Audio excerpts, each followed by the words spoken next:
Hello, and welcome to an all new episode of Men and Women Talk, the Mars Venus Show. I am your host, Kente, all the way live from Los Angeles, and I'm so happy to be here this wonderful Monday morning. I had a beautiful weekend. This past weekend, me and my family celebrated my mother's, I don't want to say what year because I might get beat up, but her birthday on Saturday, and we went to this day spa called Glen Ivy in Corona, California. It was a lot of fun. I had a great time, and my mother had a really great time because, my sister came in from Chicago, my brother was there, as well as me and some other family members. So it was a great weekend, and I'm glad to be here with you. And we're going to have a great show today.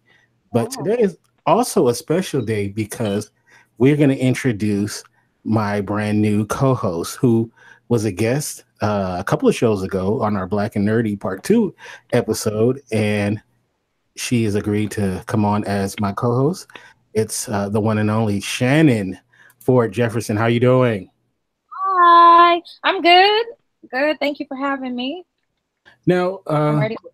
for those who may not know much about you, kind of give us a little 411 on you.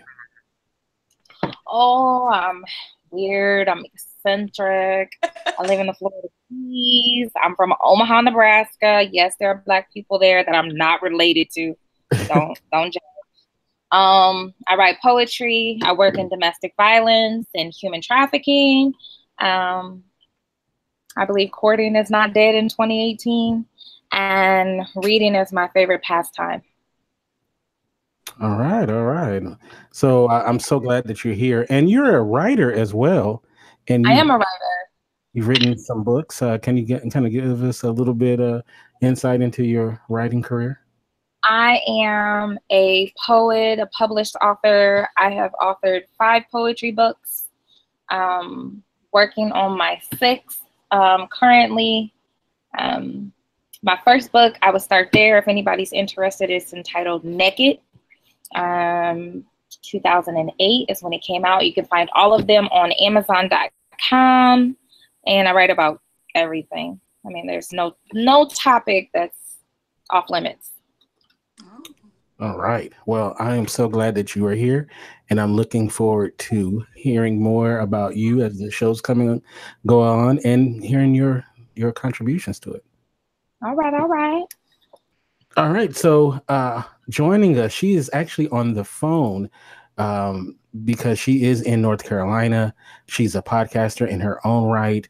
She was so awesome to come on the show, even though she's going through a lot based on her location and what's going on as far as the weather is concerned.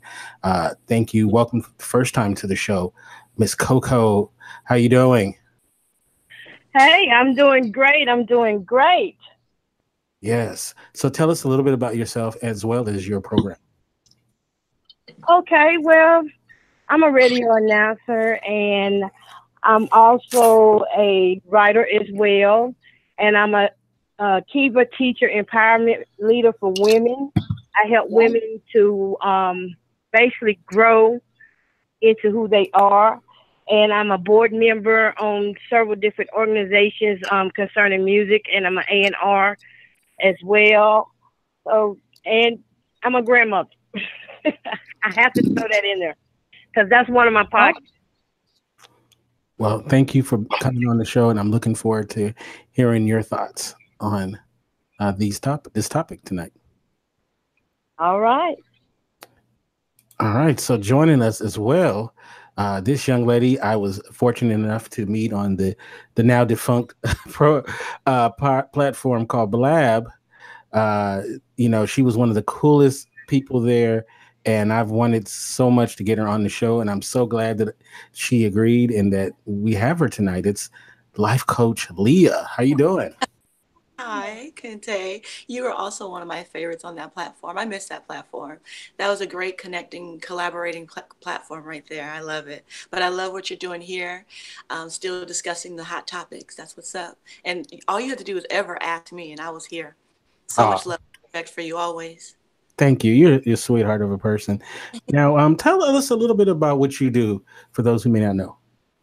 Okay, I'm a life coach, and I'm kind of like the epitome of a life coach. Most life coaches, they are niche into business or relationship and things like that. But I don't niche. I feel like life is a very complex entity, and I'm a very complex person with complex perspectives that I help you change your perspective on things in life to help you lead a happier, fuller life.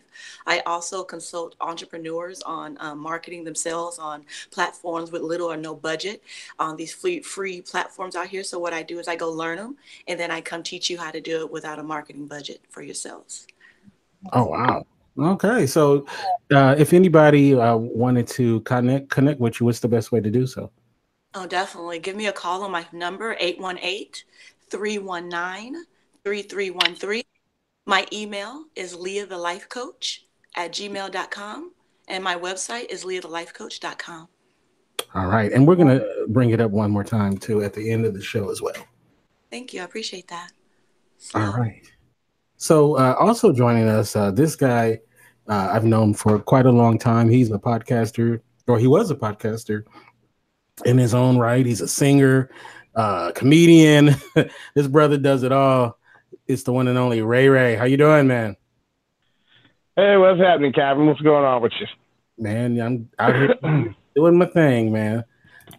So yes, I see you doing the thing out here. You're doing it well, representing Black America on a media platform, which we, quite frankly, don't have enough of, and I think we need more of, because let's face it, everyone is against us. It's just everything, and everyone is against us all. Yeah, well, you know what? As long as we are for each other, we have a chance. Yes, well, we need to learn to do that more often as a group of people. That's the message I'm promoting today. Unity amongst the people. That's right. That's right. So, I'm glad to have you back on. And it's so funny when we came up with this topic out of the blue, you had this post that totally fit the topic. And it was like, you would have thought it was planned this way. It's funny how things in life just happen. And we'll get into that a little bit deeper when we go to you. But you already know what I'm referring to. So. Oh, yes, believe me, I'm still catching hell over that one from my own family, no less. All right. So let's go with tonight's topic is. And it's courting in 2018. For those who may not know what courting is, let's turn to the always 100% accurate. We call it the Bible of information, the Urban Dictionary. And it says courting is the experience of developing a deep relationship with someone with a view to seeing if marriage is right for the couple without the complexity of sexual intimacy being a part of the relationship. It says a bunch of other stuff, but that's basically what it is. So I'm gonna start off by saying this. One of the things that growing up in a household with older parents, my father used to always talk about the courting process back in the day. How a guy would come into the household and meet mom, dad, grandpa, and the whole 9 yards. And then how even when you would have to go on a date with a young lady, their younger siblings would have to tag along and all of that whole thing, And that was like a process that was definitely in the Black community and other communities as well. It was this big part of the process of trying to figure out the person that you were going to be with. And then somewhere down the line, that went away, and you don't really see it as much. And so what I wanted to do is talk about courting in 2018, how it's evolved over the years for better or for worse. And I want to first start off with our co-host tonight. Give us a little thoughts of what you feel about the courting process. Well, I'm sure it's probably different and probably different and the same in certain breaths for men and women. However, for an African-American woman in 2018, at least this African-American woman in 2018, I don't see a whole lot of courting, not the way you described it, not based on old school practice or process. And that's part to blame on how we have evolved or not evolved, so to speak, into how we do relationships or situationships. Courtney's kind of taken a back seat to that. And the few that are doing it, I give it to them. They're doing it well, but it's not what the standard practice is, I would say, in 2018. Okay. I'm gonna go to Coco on the phone, and I wanna get your thoughts on courting these days, and also historically, the courting process from your point of view. Mm-hmm. Well, the courtship and stuff like that in 2018 is really hard to find. It's very rare now because we have so many people that are doing online dating, so they don't feel like they need to come to your house. They don't feel like they need to meet the family or anything. So it's very rare in these days to actually find deep courtship. Mm-hmm. Okay, so Leah, what about you? What do you think? I kind of find the same thing. I'm a year out of a relationship that was 9 years, and a relationship before that was 6 years. So my courting stage goes back to '99. So me being out here, now in 2018, it is very different from what I was used to. Even I know how you talked about going back even further and how it was, but even just from that time period, it has evolved into something totally different than that definition that you read out the Bible or that your family was talking about. So I agree with the ladies that there are some people that are out there doing it, but they're doing it so well that they find their one, and now they're in a relationship happily and not looking your way. So to be single right now, it's a journey. It's a process. Hard. All right, so Ray, one of the reasons it's so funny. So me and Shannon were talking about this topic, and it's like you had like some kind of mind meld or something, and then you wrote this post that kind of deals with this in a way. And if you don't mind, would you kind of give everybody the gist of your post? Lord help me. Okay, so basically what I was saying was, thanks to the Harvey Weinsteins, the Louis C.K.'s, the Bill Cosbys, they pretty much just, for lack of a better term, effed up the church's money. For all the rest of us, they've pretty much made it to a point where it's like guys like me who, I'm used to, I was raised by a single mom. So if anything, I know how to truly appreciate and respect a woman, because I watched that woman raise me by herself after my dad passed, and it's just like she was my hero. So I got nothing but mad respect for women. But the problem is, I used to be able to go up to a woman and say, hey, I know I don't know you, but I just want you to know you look very nice today. And it's like, you can't say that anymore without somebody being triggered, like, how dare you approach me? So I basically wrote a post about how, you know what, the good guys are done. We can't compete with this right now, thanks to our own team. So I'll tell you what we're going to do. We're going to back off, and we're going to let you figure out what you want from us. Like, if you see somebody smiling at you from a distance, let us know, because we just don't feel safe thanks to the idiots on our team. And by no means am I saying we blame any of you for this, because A, none of you ever asked for this. B, none of you ever deserved it.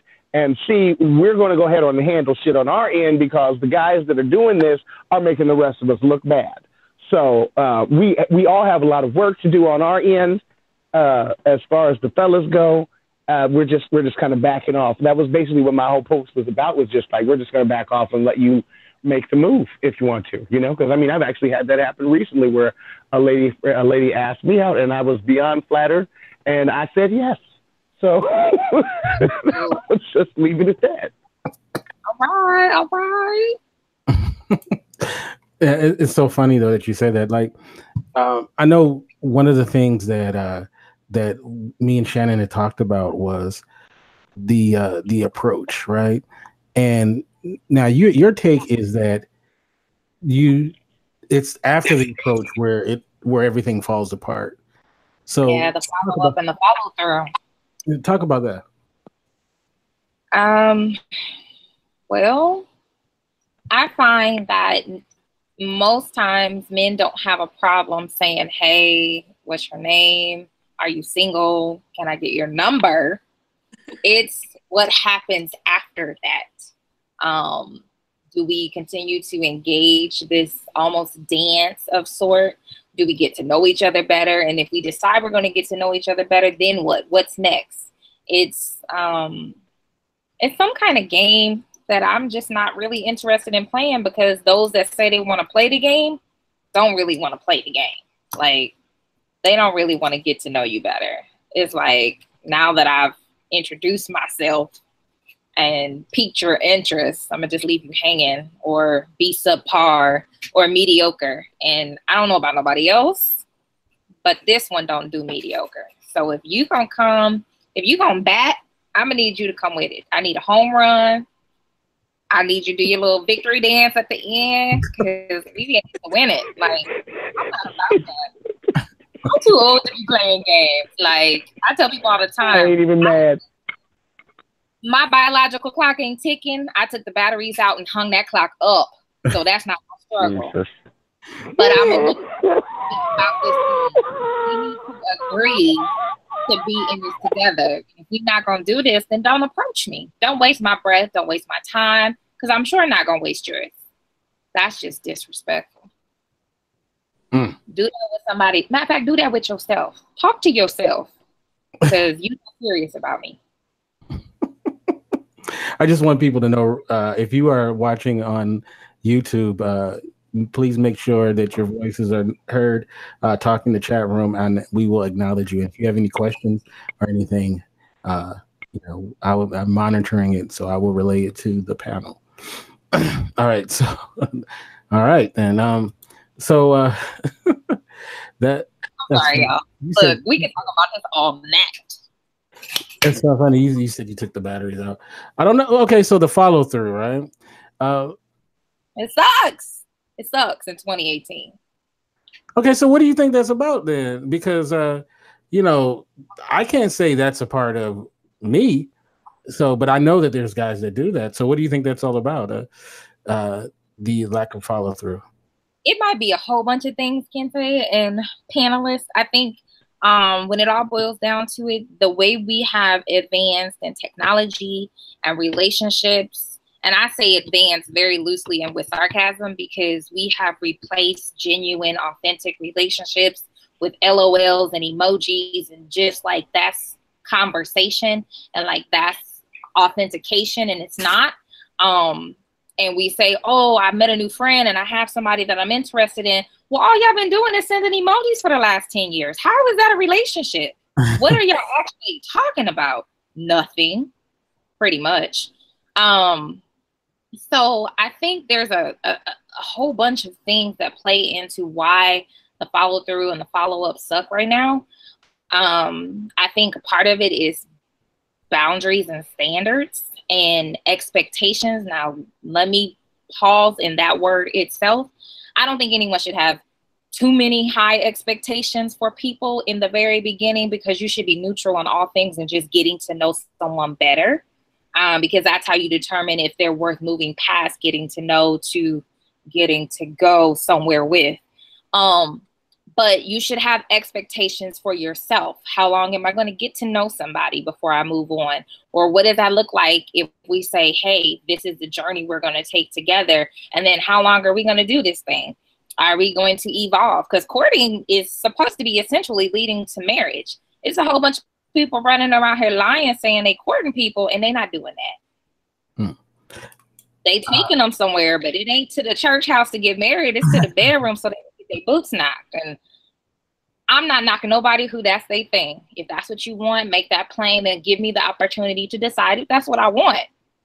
9 times out of 10, I'm going to kindly tell you no. Been there, done that. Want to have, gave it back. That's not where I'm at right now in my life. So I'm moving in a different season, and this pendulum is swinging in different rotations. So no, I need you to be an authentic person, willing to engage my authentic self and doing something authentic in terms of relationship for whatever reason. And it might just be climate. I live in the Florida Keys. There ain't too many people that I find attractive here that I'm willing to engage. I'm not closed-minded either. So if you have the audacity to talk to me, I will engage you enough to see if it could go somewhere.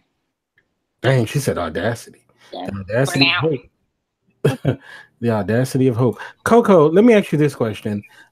Technology is often brought up, and we're going to do a whole show on this, but for the sake of this conversation, do you feel like overall bringing technology in the whole courting process or the dating process is been a net positive for relationships or a negative? Well, I actually feel that it can actually work. I'm not against it. I think it can work.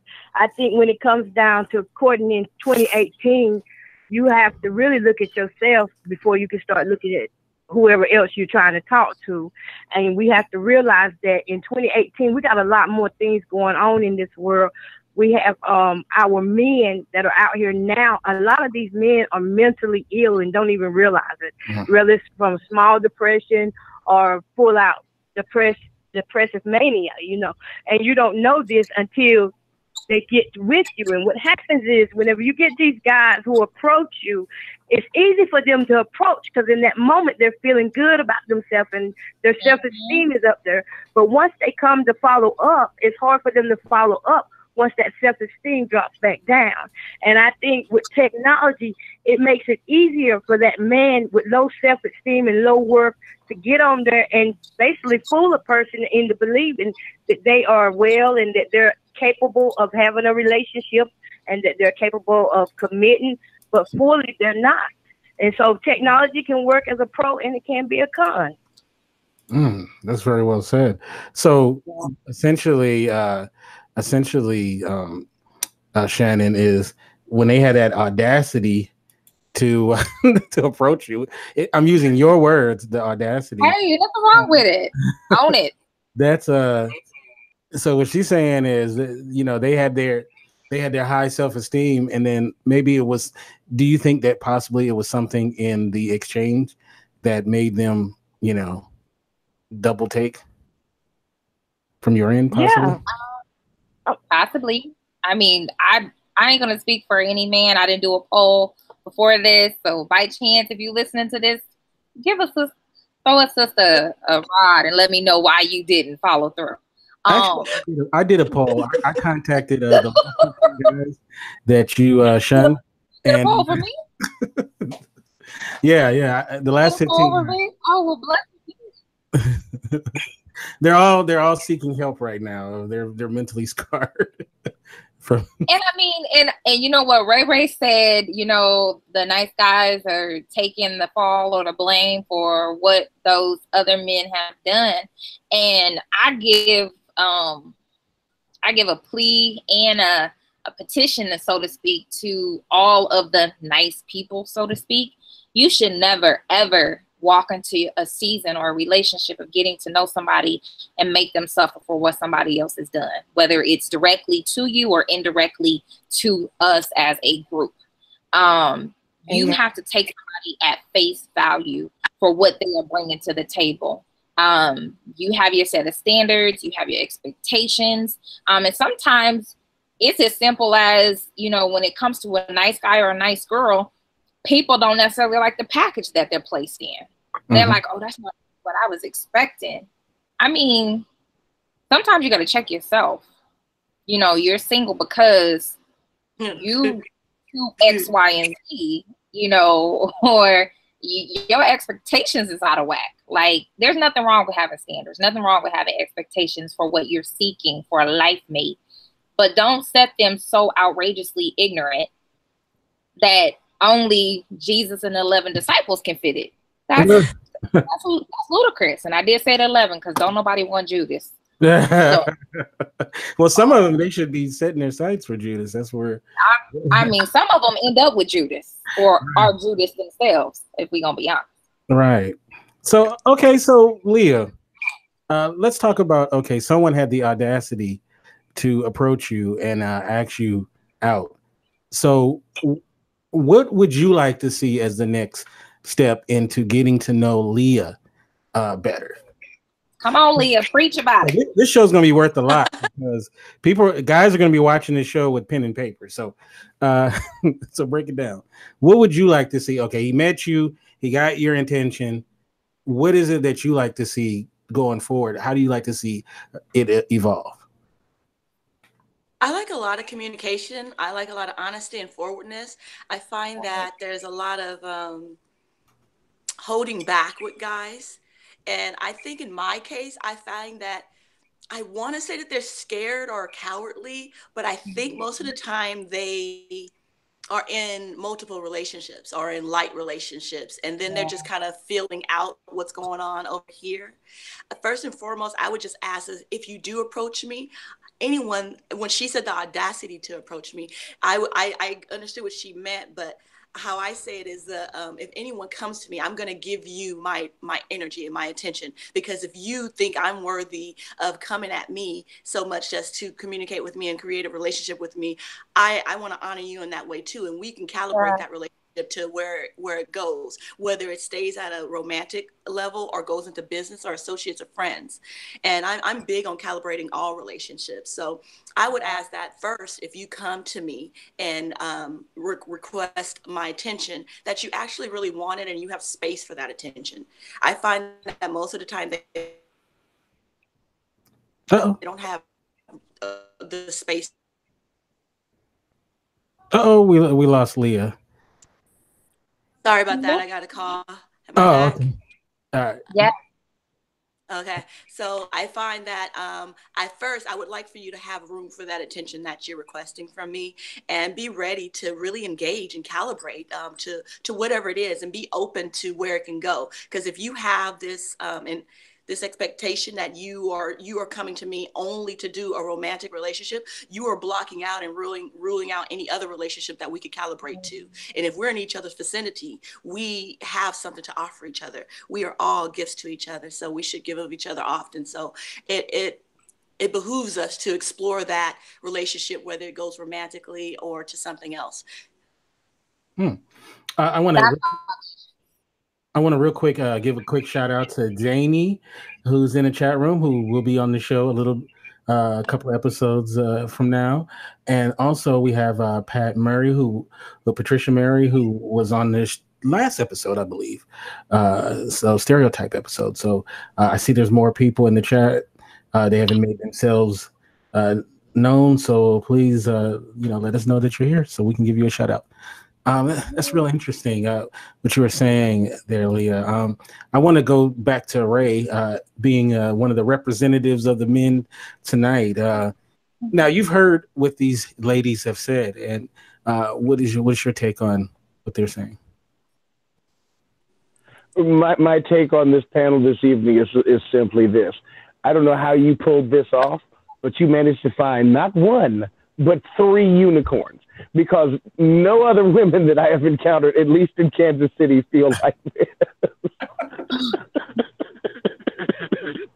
I'm deadly serious.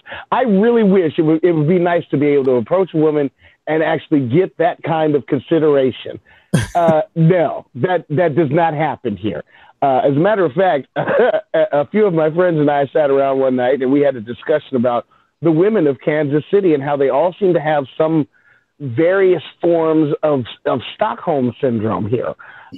They date these guys who don't give a damn about them, treat them like absolute dog shit, and they'll casually, mind you, I'm doing air quotations right now, they'll break up, air quotes, and then they'll come to guys like me to complain about the relationship they just, air quotations, left. And then immediately after you calm their nerves and made them feel better about themselves and, got a smile on their face, got them to laugh a little bit, the first thing they do is turn around and go and try and reconcile for the 18th to 20th time. So, yeah, no, none of that is happening here. No. So, yeah, the ladies on this panel, I salute you. I wish there were more women like you. I sincerely hope women watching this and listening to this tonight take heed to the words that you've said, because these are the type of women guys like me are looking for.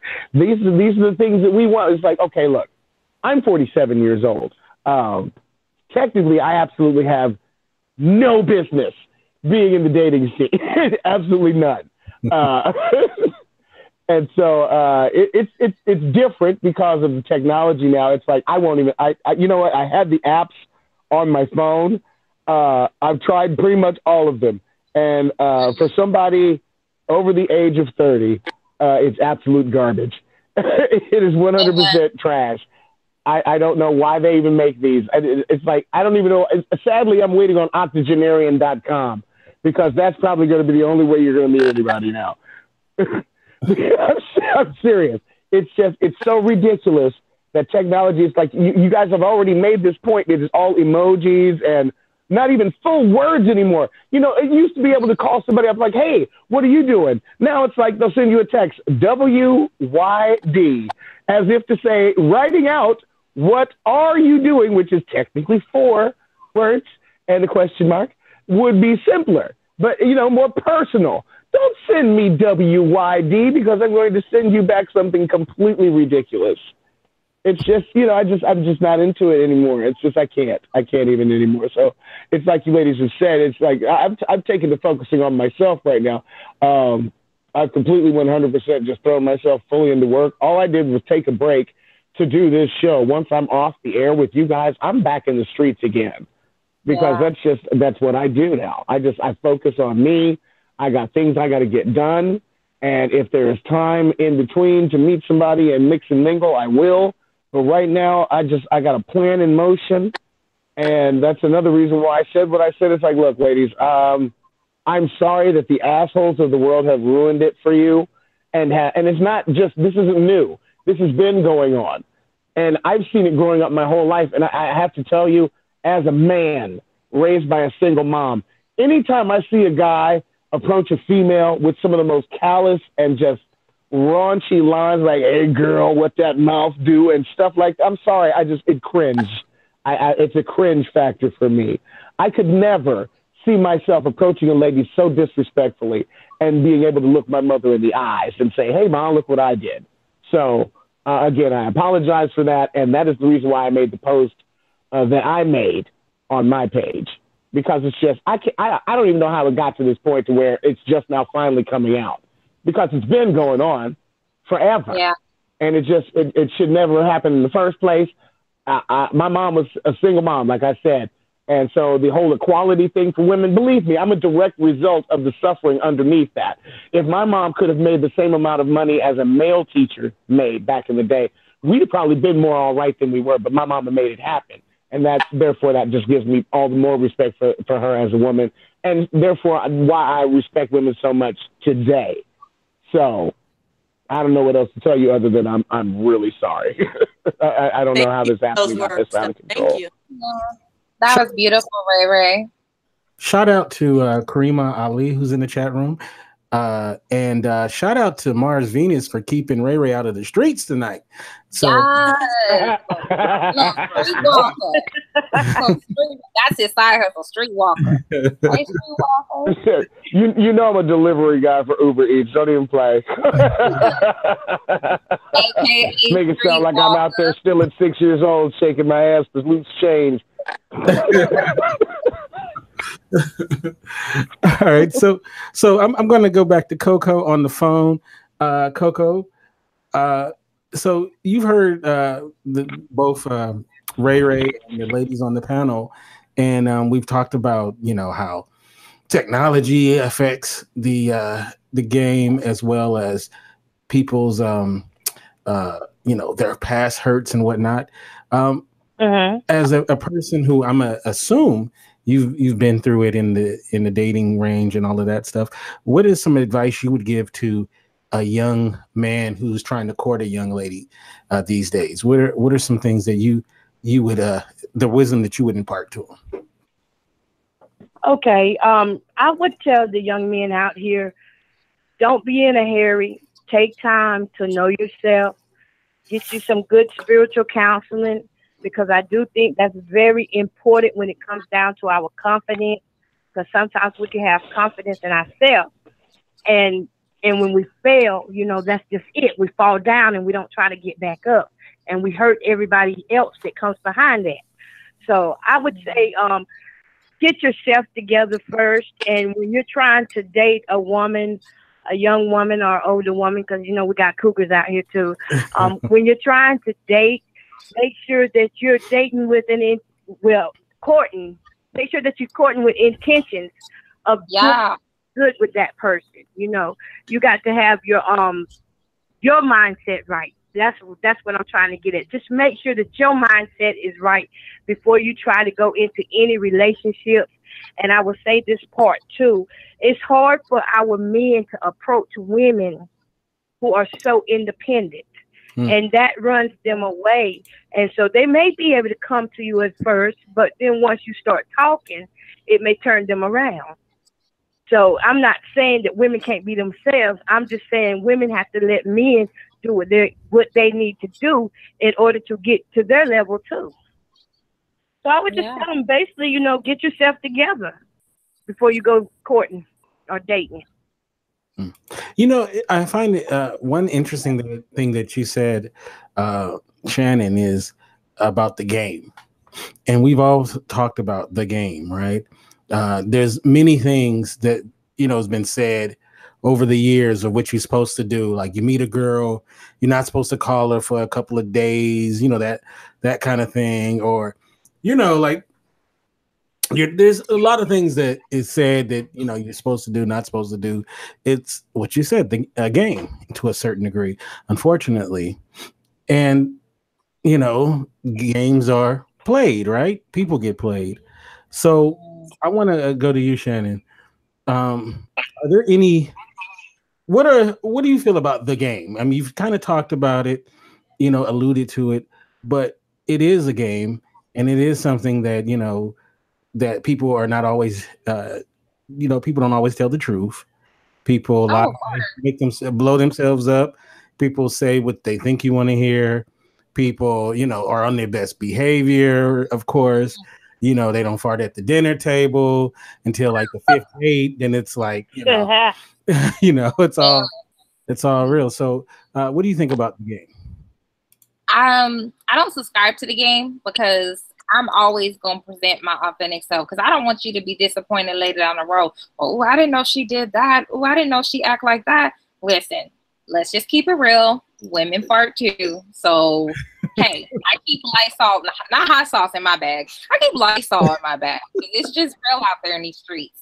In terms of just the game itself, I'm not a fan. I don't have time for that. Like, be who you say you are. I don't want to meet your representative. Because I'm not bringing a representative.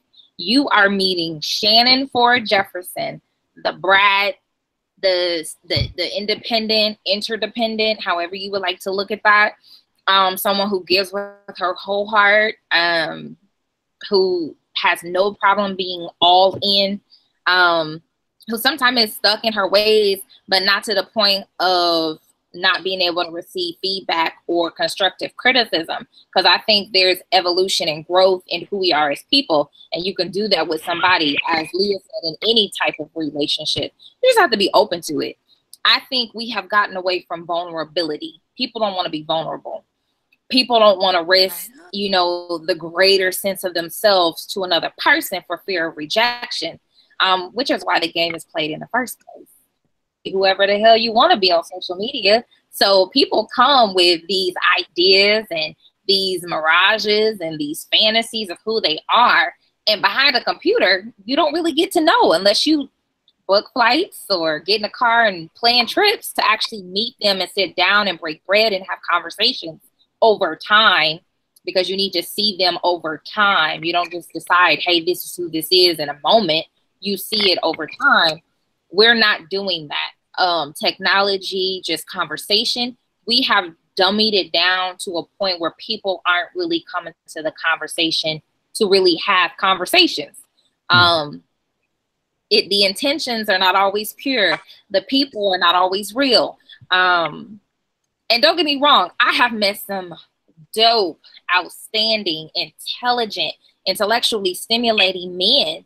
And I'm gonna just put that out there. The men that I'm referring to, something about your vulnerability or your inability to go deeper with whomever, because I always tell people I still want the best for you, even if it's not me.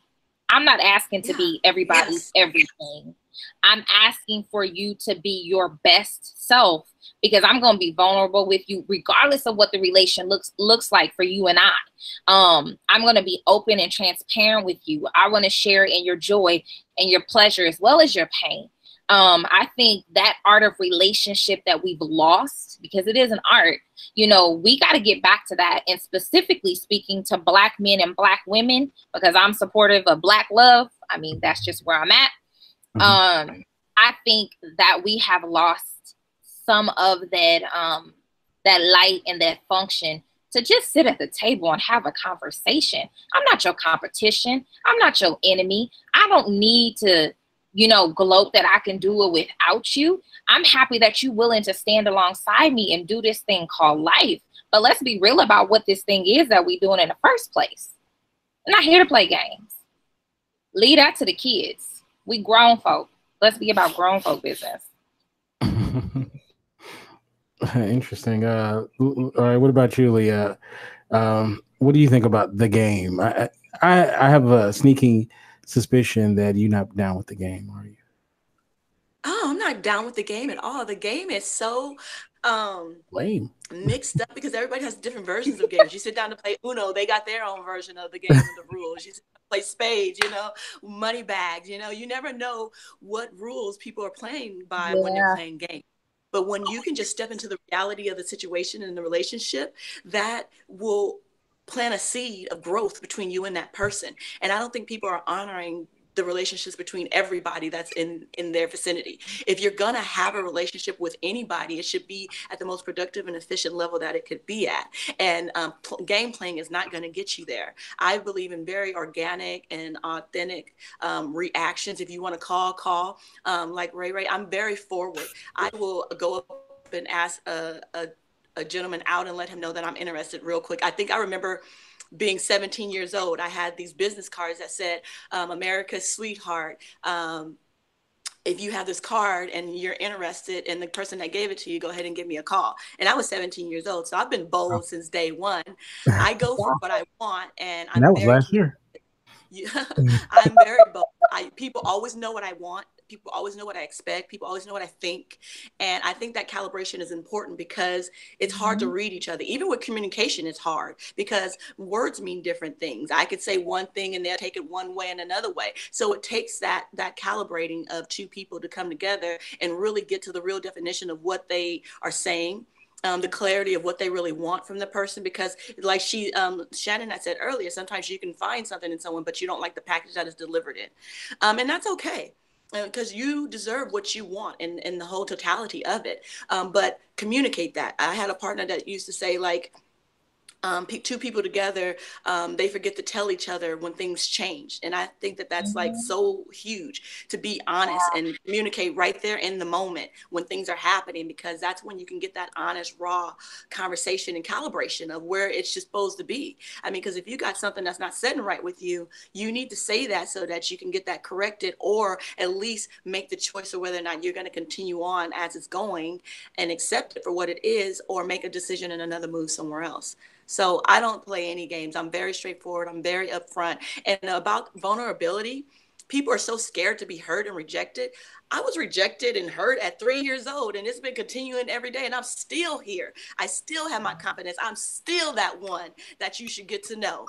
And we have to realize how strong we really are and stop trying to protect ourselves like we're little delicate flowers. We go through heartbreak all the time. It grows us. You get knowledge and wisdom and muscle memory, and let that elevate you. Let it prepare you for what you're going through. People forget that the process is part of the journey. journey and trust it. So if someone's coming to you and they're disqualifying themselves, because that's what I call them doing, they're disqualifying themselves from a position that they cannot play. They can't hold that position, and you want them to disqualify themselves as soon as possible, no matter how much time or energy you put into it. The wrong person's in the wrong position, and that needs to be accepted, acknowledged, and a decision needs to be made in that, because momentum in the wrong direction is worse than just feeling like you're stagnant. You know, at least when you're stagnant, you have time to think and get clarity. And a lot of people aren't taking that time to get that clarity and go for what they really want, or accepting that the clarity change and being honorable enough to just admit that change and communicate that change, that, okay, I did step to you and I did come to you like I was ready for something else, but I also got Shay Shay on the side who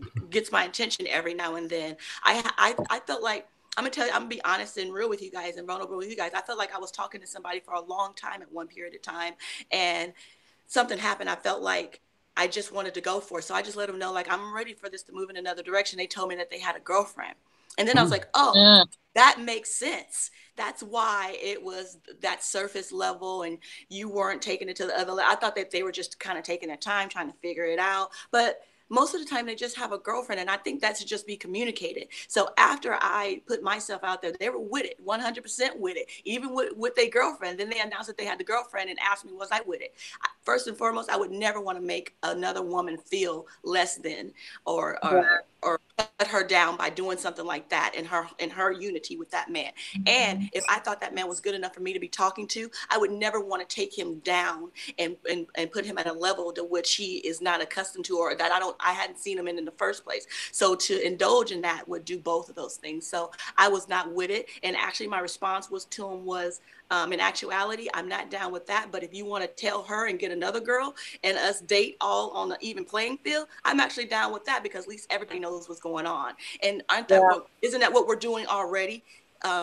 Mingling, trying to figure out who we want to spend more time with, who we want to give more energy into, and I just say be honest about it. No game playing. You know, you're getting on my nerves. I'm telling you, you're getting on my nerves, because most likely if I tell you you're getting on my nerves with that, you probably won't do it no more. Mm-hmm. Oh yeah, agreed. Yeah, you get what you want when you are verbal and communicative, and I think that that's a lost situation. You know, we're strong enough to deal with the rejection, and we need to speak our realities and our truths at all times. All right, we have a question. Save that thing, Leah. Thank you, love. Yes. We have a question from the chat room. This comes from Karima Ali. She wants to know, how important are titles to you guys personally? So I imagine they mean like boyfriend, girlfriend, that's my man, that's my boo, that's my bae, or something. Yeah. I'm gonna let everybody else answer. I'm about to come back to that one. All right, we'll start off with you, Coco. How important are titles like boyfriend, girlfriend, that kind of thing? Well, titles don't mean nothing if you're not living up to it. Mm-hmm. So I wouldn't go by a person's title or try to be titleized. I wouldn't do that. What I would do is live it out and see the actions. If the actions aren't living up to what you think is a boyfriend or a girlfriend, then it's probably not. Probably getting played. I mean, that's just like having a church title. Anybody can be a preacher, but are they really living the life? You know, so you want to make sure whoever you're with, that you're living the life. Don't focus on having a title, because you're gonna miss some stuff in between there. While you trying to get the title to post on Facebook, they're doing some other stuff that you're not paying attention to. So you can't get caught up on the title thing. Make sure that they're treating you the way that you know that you deserve to be treated. Man, y'all can pass the collection plate after that one right there. Thank you, Coco. You know what's funny? And see, this is why it's good to have a really good co-host, because that's not how I interpreted her question title, and you interpreted, I'm pretty sure, correctly. So, I thought they meant like titles like somebody's job title, you know, like they're a doctor, a lawyer. Sit down. How are we talking about courting and that's what you thought? Really?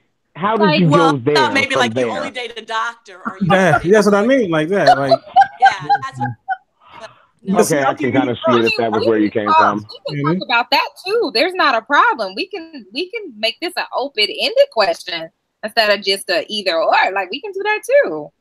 Yeah. Well, like I said, that's why it's good to have a really good co-host. I wasn't gonna say that because you definitely you jumped in there before I said it incorrectly. Before you mess that thing up. Right. No, I'm gonna give her props because I spaced out. My bad. That's horrible. I spaced out a little bit. So okay, let me ask you, Ray. How important is it that this is my girlfriend, this is my boo, this is my whatever? Well, I would put it to you like this: if she's worth being with, she's worth talking about. Mm-hmm. So if this is my girl, I promise you, I'm gonna let you know this girl is mine. It's that simple. And I don't have to come out and say, "Hey, what, excuse me, sir, that's my girl you're looking at." No, I'm not that type of brother. But I will sit there and be like, if I see, like, say, if I'm out with my female per se at a bar, and you walked in with the baddest female because you picked her, right? And she chose you. You came in with the baddest female, and everybody else is in their place. They looking at her, right? I make sure I make it known that she's mine. Non-verbally. Mm-hmm. I will grab a napkin. I will make a paper rose out of it and just hand it to her. Because she knows that rose is never going to die, and it was made specifically for her. Ain't nobody else in there doing that for their girl but you. That's how I am. That's how I get down. So, yeah, it's kind of important if you're in a serious relationship because you want it known to yourself and her and the rest of the world that this is the person I chose to be with. Yes, this is all me. So it's kind of important, but it's not to the point where it's like, I don't know, you have to obsess over it. You see what I'm saying? You understand what I mean? Oh, yeah. We have another question from the Peanut Gallery. Let's see. All right. Crack them nuts. This comes from Danny. Hello, Danny. The question is, let me pull it up on the screen so you guys can see. Yeah, I'm looking at it too. What are your theories on why traditional courting has gone by the wayside? Sex seems to just be expected nowadays. Right. Yes. Oh, that's easy because it's everywhere. It's everywhere. Sex is everywhere. Sex has always sold, and the more people buy into that, the more you're going to see it. It's everywhere. You literally have it everywhere. You've got sexualized pageantry, sexualized dance teams. You've got the news. You can't find a newscaster female that ain't usually some kind of hot. They won't put, you know what I'm saying? Even if it's just the weather girl, they're putting it in your face daily. And it's like, it's to the point where it used to be just casual sex. Now it's just like, it's not even so much casual as it is just it's almost muscle memory now without even really being a memory. It's just like, hey, how you doing? It's just, it's too everywhere for it not to be a problem. The problem, what we've gotten away from is romance is dead. I'm not even going to lie, guys. Romance is dead. There are very few of us out here who even understand what the word means. So romance is dead is, what do you do specifically to bring it back? I would love to have dinner with someone and just talk. You know what I'm saying? Or it doesn't even have to be dinner. Like a first date doesn't even have to be traditional anymore. It could be something very simple like, hey, why don't you meet me at the park? Let's walk around, talk, look at nature, get to know one another and leave our phones in the car. Can we do that? Oh, yeah, I hate that. That's like the worst thing to be with somebody, even if it's not even a romantic situation. You're in exactly presence and they spend the whole time on the phone. It's like, you're not a doctor, put the phone down. Exactly. Are you checking your stocks right now? Yeah, it's like, you ain't on call. Put that phone down. So, wait, but Shannon is on call, so she can get on. So what? So people out there, she has to have her phone all the time, but it is on silent because I want to honor this moment. I mean, I am glancing at it ever so often just in case I need to answer it. But I always make that upfront and plain to the beginning. I'm not looking to see what my mama and them doing or what my best friend is doing. Like, I literally have to be available to the people that I entrust to run and house people in my shelter. But answering the question, because that's what we need to talk about, sex is absolutely expected nowadays. But I think the reason why traditional courting has fallen to the wayside, based on my experience and the experience of those that I know, is because we've somehow gotten laxed in our boundaries for ourselves. We've made things okay that once weren't okay for us. We haven't been able to effectively communicate what it is that we're seeking, or being transparent enough to say, hey, this is what I'm looking for. This is what I'm after. Instead, just being okay with going along just to go along or to get along. Just to say you have somebody. Look, I can warm my own bed.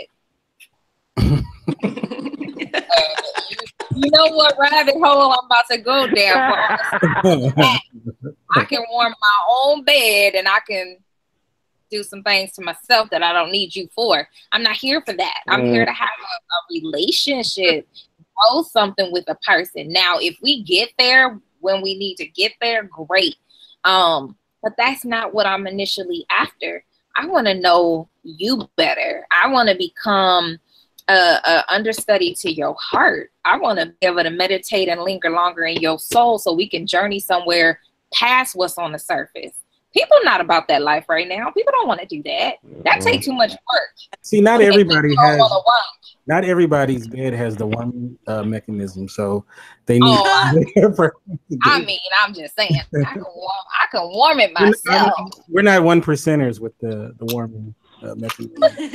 Yeah, so, but no, I hear what you're saying though. I don't know. You know, it's funny. A lot of times we make fun of back in the day, right? And even the term back in the day is a put down, right? But there were certain things that, you know, if you look at it, they were correct on, you know? That's cool. Courting is like vinyl records. It ain't too many people running around with them trying to do that. Take the time to listen to the good music.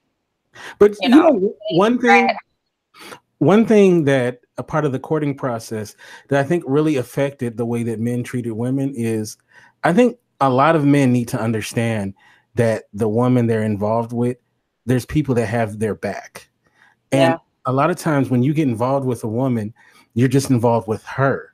So you don't really, you didn't meet her brothers, her mother, her father, the uncles. Like back in the day, you were forced to do that walk in there and meet daddy, and the uncles might be there and the brothers. So you knew she had backup. You knew if you pulled, you knew if you pulled something, you had a whole bunch of people to answer to.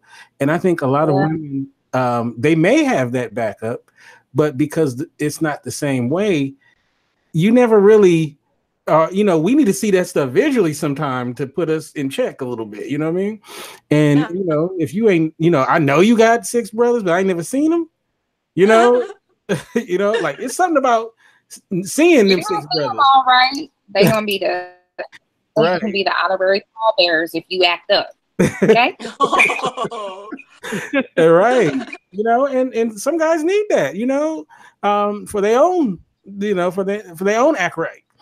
Right. So I think that's one of the things that is definitely missing is women just having a community that is there to support them, and for guys to realize, you may not want to try that funny stuff, But shouldn't men have a community too, Kente? I think we live in a culture, and not saying that it shouldn't be about the woman, but it should also be about the man. In the same token that somebody's looking out for that woman, somebody should be looking out for that man. There should be someone coming alongside him and saying, young man, this is how we gonna do this thing. What do you need to succeed in this life of, courting this young lady?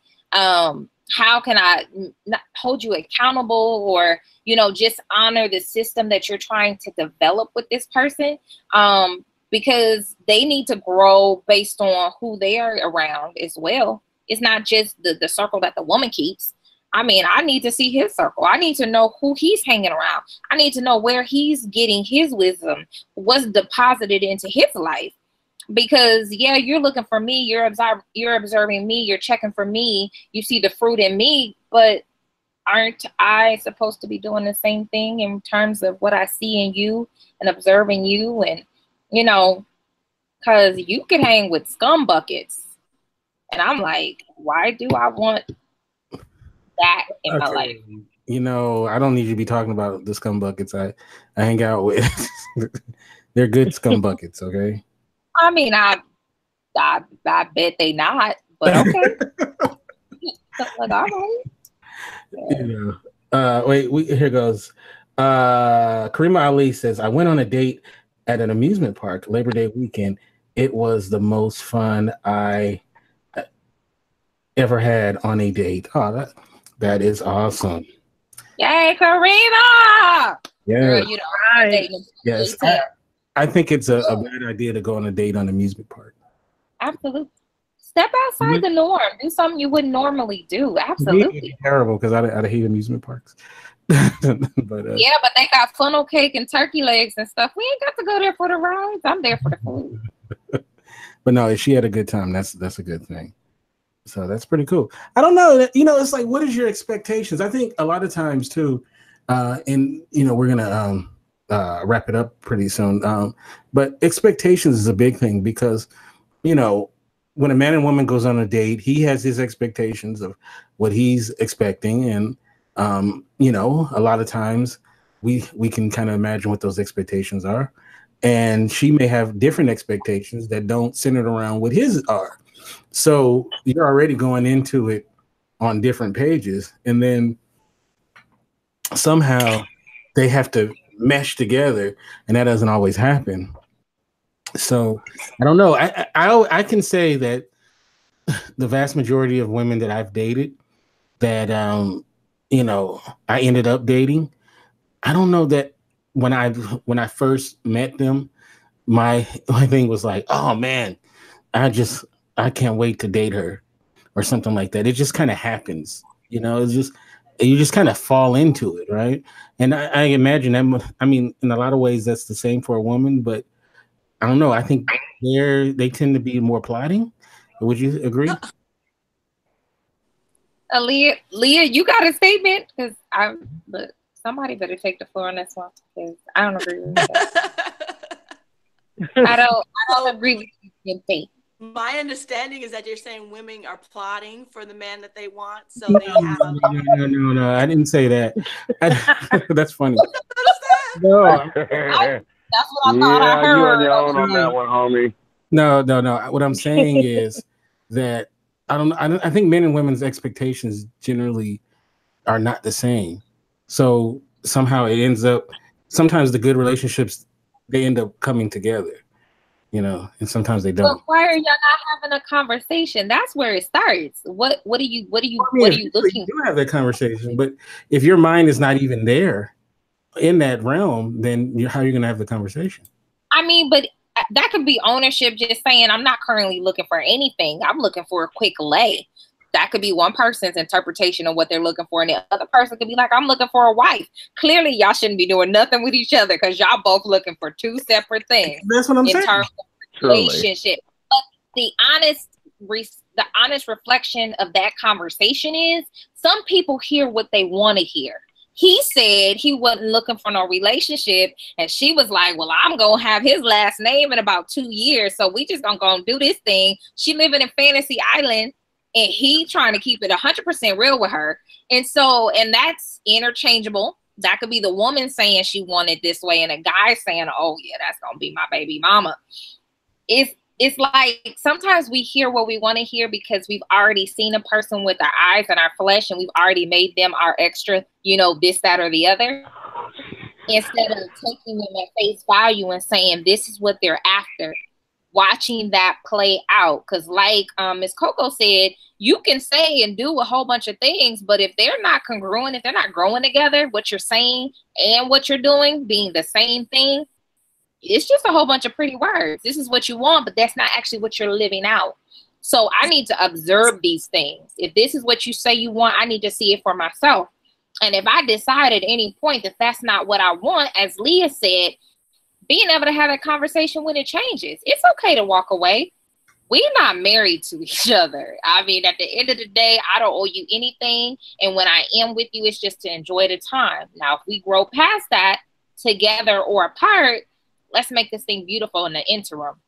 But I think it's that conversation is not being had. And then when the opportunity evolves or changes or circumstances say, hey, I see somebody else and I want to holler at that, or I want to hit that, or I want to date that, or I want to marry that, and it ain't you, people don't want to have a conversation. So Leah, like she said, he was trying to slow it down, but the reality is he was being a hoe cake, and ain't nobody trying. Tell me who you are in the beginning, because then you will give me the opportunity to say yay or nay to that. Truth ain't gonna hurt me if you come out with it right then and there, because you may be surprised. I may tell you I want a polyamorous relationship and I want to be the hoe. I want to have 2 men in my life, and that's what I'm living in right now. But if you don't ask me and you just assume that you're the only person I want, then you get your feelings hurt because your expectation is far different from mine. That's on you. Now, people listening in the back, that is not the theory that I have for myself. I am not looking to house 2 men in my heart. But what I'm saying is have the conversation. People need to be honest about what they want. And then don't be afraid if that changes. We evolve. I mean, and I'm not a supporter of divorce, but I see why sometimes people walk away because they were too afraid to say this is where it changed. And then giving someone an opportunity to move into that change with you. Instead, they be grown complacent. They found somebody else who can fix it. You know, we need to just be able to be real about what it is we're doing. Now, don't be a sucker and decide you're not going to be in it to win it if you know that's material that you need to stay with. I just think we need to grow up in the art of conversing about what's important, about what we want. I love how you cleared that up, though. You're like, I ain't into that. You don't want you get all these letters. Don't get me wrong. Look, don't get me wrong. I was just talking to my cousin yesterday, and I said, little girl, listen, it's only 2.13 men for us anyway. So half the time we sharing and we don't even know it, but we should know it because it's only 2.13 of them anyway. After you pick out the ones that's they don't like us because they hidden for another team. They like somebody else that don't look like us, even though they mama do. They're in jail.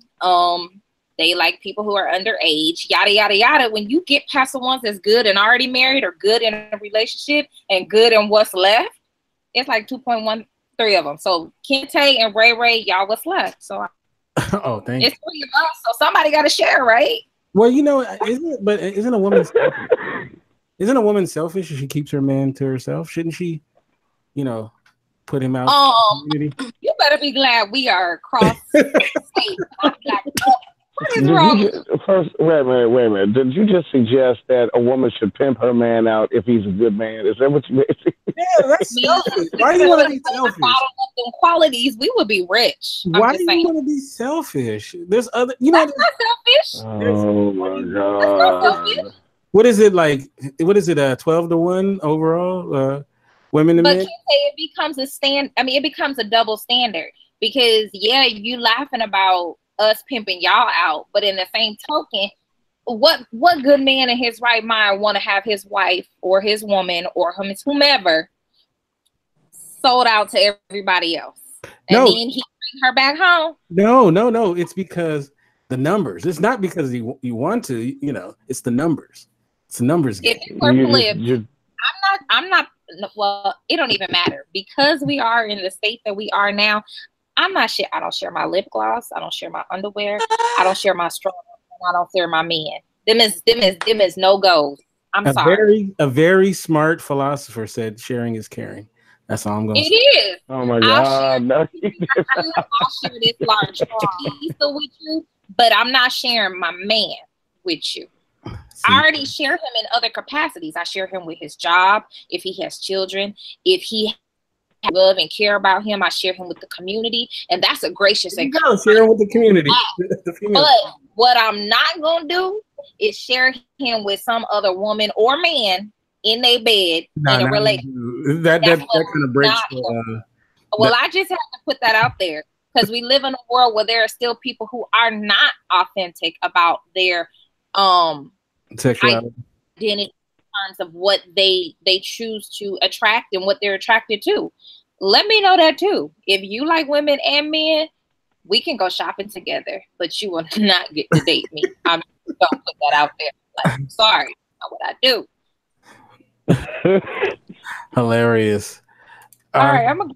I want to thank the panel so much. You guys were amazing tonight. Hopefully, people got something out of this conversation. I want to, of course, let me start off with the lady Coco. Coco? Yes. Thank you so much for coming on the program. And can you once again tell us how can we contact you in social media, and tell us about your program and what we can expect to listen to your program? Okay, well, I thank you so much for having me. The program that I do is Kiva Advancement. You can always check out that podcast on Spreaker.com or either iHeartRadio. On Facebook, you can find me underneath Kiva Advancement or either UGA Gospel Storm, UGA Indie Station. I'm sorry.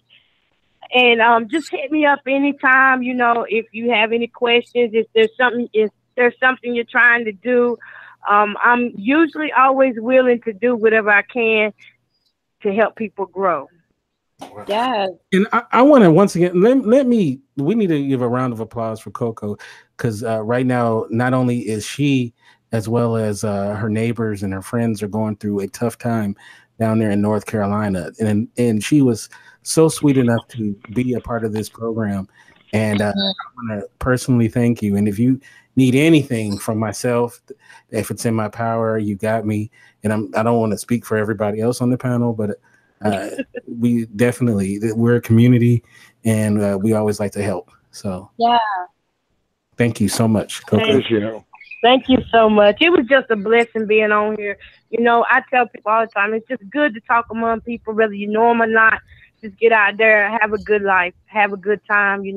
This is unfortunate what happened down here, but at the same time, it's a lot of growth in it. It's a lot of new beginnings for a lot of people. So, I don't feel bad about it. I'm just thanking God. Wow. Yeah. Yeah. Thank you so much. And you stay safe and stay dry. All right. So let's go to Miss Leah. Leah, how can people get you on social media? And once again, tell us about your business. And I know you always have these events popping up. Are there any events that coming up? Yeah, actually I do, Coco. I just want to say thank you so much for coming on and giving your input through your stressful time. That's amazing. What I do is I teach people how to market themselves on social media platforms that are free with or little to no marketing. And I do have some events of something I call my bliss list. I must have thought I was funny enough to be a comedian, so I went out and became a comedian, and now I do this monthly comedy show that aids the homeless. I have an event coming up Wednesday where we're going out to Skid Row to deliver some of the meals that were generated from the comedy show. And the next comedy show is September 29th. I do put it online, so if you go to my profile, I'm Leah, the life coach. It's called Laugh at My Calibration. It's every month, the last Saturday of the month. I'm always taking donations and comedians, and all of the proceeds go to the homeless community at Skid Row. And so if anybody wants to tune into that, that's awesome. What's the physical location? The location is in Van Nuys, California at Tiger Lab Studios. Do you live out here? Yeah. I didn't know that. I didn't know we lived in the same. Oh, okay. I gotta stop on through then. Okay. All right. All right. Well, that means you got to come out to one of the events as my VIP, right? I will definitely do that. That's awesome. Yeah. I hope so. If anybody would like to reach me on any of this, the social media marketing, the life coaching, or what's on your bliss list, the comedy show, Laugh at My Calibration, my phone number is 818-319-3313. My email is leahthelifecoach@gmail.com, and my website is leahthelifecoach.com. And I go by Leah the Life Coach on all platforms except for Twitter And Periscope, I'm Life Coach Leah. Okay. I should have known by 818. We call it Yes. Great. All right. That's awesome. Okay. I got to come through. All right. Oh, thank you so much. All right. So, Ray, how can people get you on social media? Do you have any new music coming out? What can we expect from you? Well, it's funny you should ask. Here in Kansas City, I've been a part of something that just started last year. I was actually there for like the first show. It's called Tones and Vibes. It's a open mic, poetry, singing, rapping, pretty much any kind of talent that there is locally. And we're celebrating our 1-year anniversary next month on the 16th. So I'll be part of that show. So if you're anywhere in the Kansas City area, please feel free to stop by and check that out. I will actually have, this is the first time I've actually been a part of a show where I actually have tickets to sell for it. Oh, so I'm kind of excited about that. I've got 12 minutes of stage time, so I'll be doing probably 2 songs. I'm going to do one original. I'm going to do one cover by a brother called Leon Timbo. Now, if you don't know who that is, R. Kelly and Tyrese shot like a home video at a restaurant while they were filming Transformers, and he happened to be there playing guitar and singing his song, Don't Call. The song is about depression. And I felt that like in my spirit when I heard it. So I'll be singing that song as a cover. And I got my friend AJ Young, who just recently last month opened up for Wyclef Jean here in town. Oh, wow. So he's going to be playing guitar for me on that one. And I'm pretty sure there'll be footage of it. You can reach me pretty much on any form of social media under the name Dr. Cybonics. That's pretty much my online alter ego, if you will. You can find me on Facebook under Ray A. Sparrow. I am notorious for putting rants on my page on Facebook because, let's face it, I'm an Uber driver. I've got stuff to talk about. So if you're in for a chuckle, feel free to go to that. And yeah, everything else, you can reach me like Snapchat, Instagram, Twitter, all of those under Dr. Cybonics, DrCybonix. Well, you know, Ray, if you ever need background singers, me and Shannon, we're here for you. So, we'll fly down and, we'll help you out, my brother. I see that. I see where she's like, we could do some old school doo-wop stuff. There we go. Shannon got the steps down, so we got. Yeah, I see that 2-stepper. She's doing seated 2-stepping. All right. Okay, so Shannon, how can people get you on social media, and also tell us about your books? And I know you have a book that's coming out soon too that people should be getting ready to. That is the whole vital narrative. If you happen to be listening to this, I know I owe you a manuscript like soon. So as far as how you can get a hold of me, everything is my name, Shannon Ford, like the president, hyphen Jefferson, like the president. Instagram is ShanFordJeff82. I guess I'll give out an email, ShanFordJeff82@gmail.com. Facebook is my full name. I'm not really on Twitter. I don't really do a whole lot of social media because I'm always at work. But if you do reach out to me, I will respond. As I said at the earlier part of the show, I do write poetry. Poetry is my love language. I currently have 5 books in publication. You can find all of them on Amazon.com under my name. And I'm currently working on a book called Dismantling Daddy Dysfunctions and All the Men I Loved After Him. And that is a poetry book. I'm kind of a journey of dismantling daddy dysfunctions. So yeah, hit me up. You can find me on Facebook more so than anywhere else, but I'll be sure to respond, and I love to hear. And oh, before I forget, Leah girl, everything you said was just beautiful. Coco, thank you for sharing your wisdom. And Ray, Kente was right. We will sing with you. Just give me an advance notice so I can pack up my suitcase and show up. Well, I will let y'all know as soon as I get ready to do this EP. How about that? Because that's going to happen before the end of the year.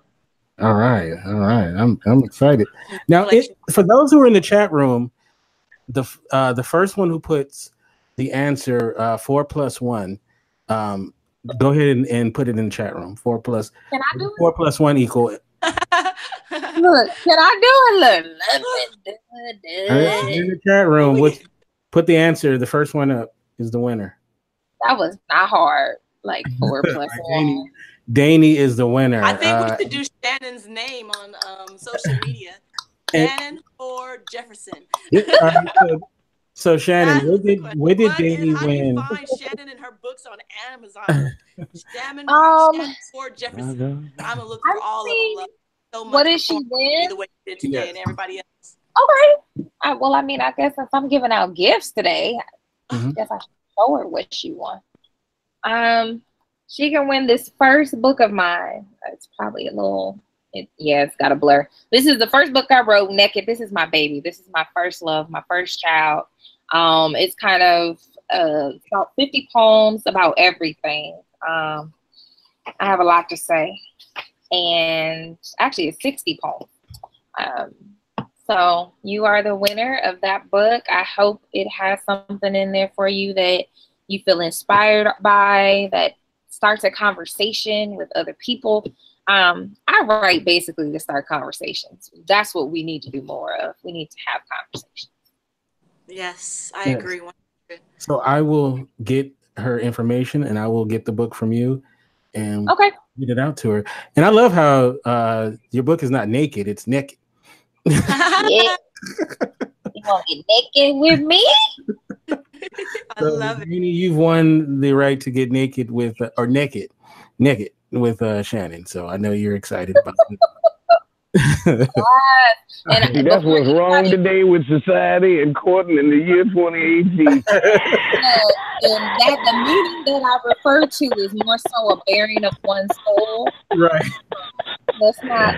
We knew. Like the naked archaeologists.